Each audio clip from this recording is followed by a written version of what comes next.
মৰিয়নিত আৰক্ষী অৰ্ধসামৰিক বাহিনীৰ লাঠিচালনা। আৰক্ষীৰ লাঠিৰ কোবত গুৰুতৰভাৱে আহত হয় মহিলাসহ কেইবাজনো লোক। মৰিয়নি থানাত উত্তপ্ত পৰিস্থিতি।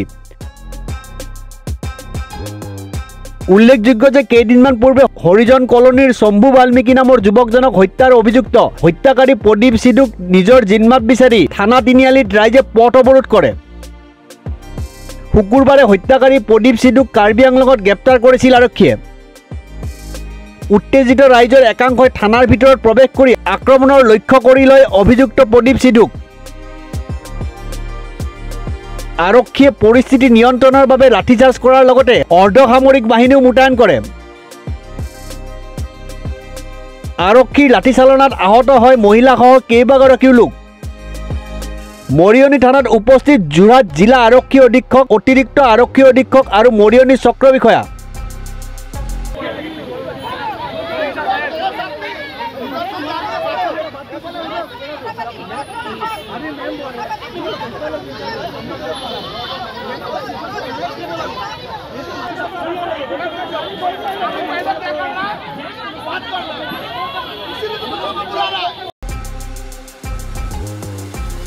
তিতাবৰৰ পৰা সাজাদ আলী ৰিপোৰ্ট, নিউজ 13।